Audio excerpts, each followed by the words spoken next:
Oke, assalamualaikum warahmatullahi wabarakatuh. Halo sobat, ketemu lagi dengan channel Zaki Lutfi. Oke, video kali ini saya akan menjelaskan ceramah singkat dari Syekh Ali Jaber. Pokoknya buat tuntunan ilmu buat kita, insya Allah bermanfaat. Amin. Enjoy. Hari demi hari, waktu demi waktu berjalan. Umur kita terbatas dan semua terhitung hisabnya di sisi Allah Subhanahu wa taala. Umur kita sejak kita dilahirkan sampai akan meninggal dunia sudah semua ditentukan oleh Allah Subhanahu wa taala. Di antaranya rezeki. Malah rezeki itu salah satu rahasia Allah Subhanahu wa taala. Dan Allah Subhanahu wa taala sendiri yang mengaturkan rezeki manusia. Bukan hanya rezeki manusia, bahkan seluruh makhluk Allah di muka bumi. Wa ma min dabbatin fil ardi illa 'ala Allahi rizquha. Setiap makhluk yang berjalan di muka bumi, Allah Subhanahu wa taala yang mengaturkan rezekinya. Walaupun rezeki kita sudah ditentukan oleh Allah, tapi sebagaimana kata Amirul Mukminin Umar bin Al-Khattab radhiyallahu anhu, inna as-samaa'a la tumtiru dhahaba. Ketahuilah langit itu tidak akan menurunkan hujan emas. Walaupun rezeki kita sudah ditentukan dan ditakdirkan oleh Allah Subhanahu wa taala, tetap kita punya kewajiban untuk berusaha.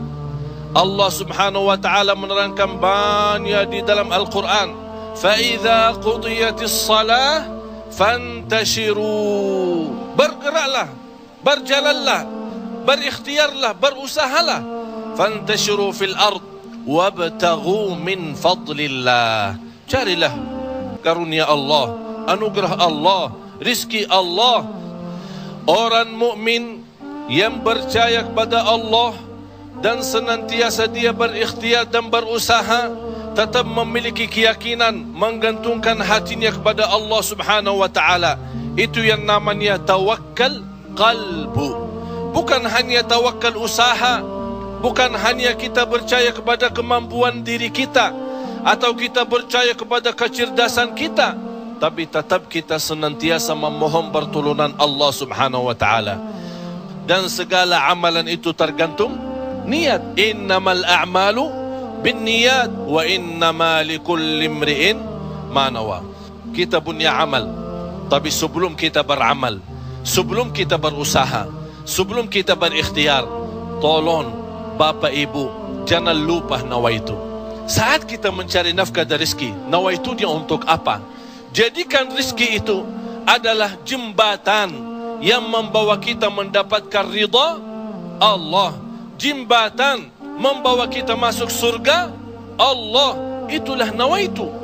Hal-hal kecil dengan nawaitu bisa menjadi besar di sisi Allah Subhanahu wa taala.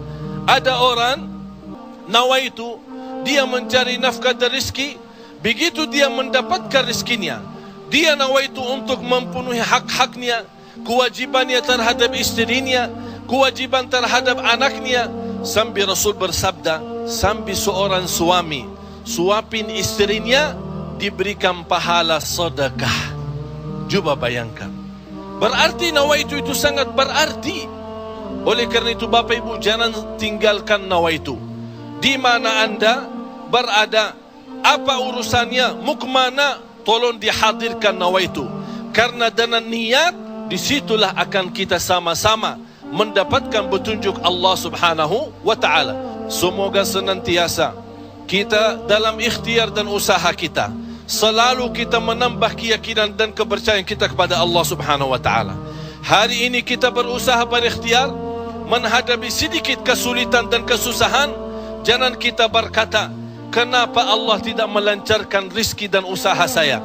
Tapi harus bertanya kepada diri kita, apa salah saya? Apa kekurangan saya? Barangkali kalau kita muhasabah diri, oh ternyata hari ini saya merasa susah rezeki karena ketiduran salat subuh tadi. Saya merasa malam ini tidak lancar karena saya lupa baca Al-Quran. Saya hari ini merasa tidak baik karena saya ketinggalan salat malam. Inilah muhasabah diri. Al-Imam Muhammad ibn Sirin pernah dia mencela orang, mencaci maki orang. Inti orang miskin. Orang itu tersinggung. Kata Imam Muhammad ibn Sirin, saya menunggu ucapan saya ini, menunggu akibahnya, menunggu balasannya 40 tahun. Coba bayangkan, hanya satu ucapan dia takutin, dia fikirkan, apalagi perbuatan. Bapak Ibu, berapa banyak perbuatan kita salah, berapa banyak kita melanggar aturan Allah, berapa kali kita menjauhkan diri dari perintah Allah, padahal kita semua hafal. Wa man yattaqillaha yaj'al lahu makhraja. Barang siapa yang takwa kepada Allah, akan Allah jaminkan diberikan jalan keluar dari segala kesusahan, dari segala kesempitan. Berarti kalau kita berdoa, kita berikhtiar, kita berusaha, tapi masih kita menghadapi kesusahan dan kesulitan, pasti ada sesuatu yang tertinggal. Salah satu amalan di samping ikhtiar dan usaha kita adalah zikrullah, terutama istighfar. Karena termasuk istighfar adalah salah satu kunci mendatangkan rezeki. Sebaik istighfar itu sepanjang waktu, pagi, siang, sore, malam. Naik motor, jalan kaki, naik bis, mau kemana-mana, tidak keberatan kita membasahi lidah dengan istighfar. Malah ada seorang sahabat Rasulullah sallallahu alaihi wasallam, ya Rasulullah, berikan kepada aku amalan yang menjaminkan aku masuk surga. Rasul menjawab, la yazalu lisanuka ratban min zikrillah. Basahi lidahmu dengan zikir kepada Allah. Kunci rizki Bapak Ibu adalah zikrullah. Kunci rizki zikrullah, di antaranya istighfar. Allah subhanahu wa ta'ala menjaminkan dalam Al-Quran di surat Nuh, faqultu astaghfiru rabbakum innahu kana ghaffara. Apa manfaatnya istighfar?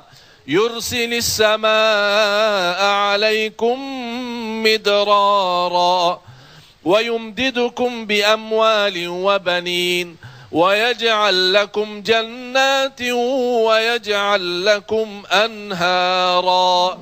Dengan istighfar terjamin keturunan. Dengan istighfar kemudahan rezeki. Dengan istighfar kelancaran usaha. Dengan istighfar kesembuhan dari penyakit. Dengan istighfar banyak kemudahan dan kemuliaan yang kita dapat. Kalau memang ingin ditambah rezeki kita, kalau belum sempat haji, kita ingin berhaji. Kalau kita sudah haji, ingin Allah menambah kita bisa haji lagi. La in syakartum lazim. Jadilah hamba yang bersyukur, karena nikmat Allah memang Bapak Ibu tidak bisa terhitung. Nikmat Allah begitu banyak di setiap waktu dan setiap saat, lahir dan batin. Wa in ta'uddu ni'matallahi la tuhsuha. Oleh karena itu, jangan anda menjadi orang-orang yang mengkufri nikmat, tapi jadilah senantiasa mensyukuri nikmat. InsyaAllah dengan syukuri nikmat dan sabar menghadapi ujian dan cobaan, kita bisa menjadi hamba yang diridai Allah. Kalau Allah sudah ridha kepada kita, InsyaAllah segala amal ibadah kita akan diterima, dan segala usaha dan ikhtiar kita akan dipermudahkan oleh Allah subhanahu wa ta'ala.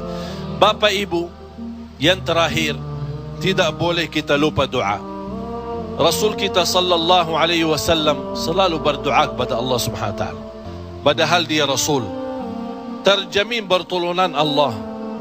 Senjata orang mukmin adalah doa, dan pintu langit bisa dibuka dengan doa, dan doa itu kapan saja dan bisa sampai kepada Allah tanpa waktu dan tanpa batas. Selama kita masih berdoa kepada Allah, selama masih kita memohon kepada Allah, Allah akan senantiasa mendengar doa kita.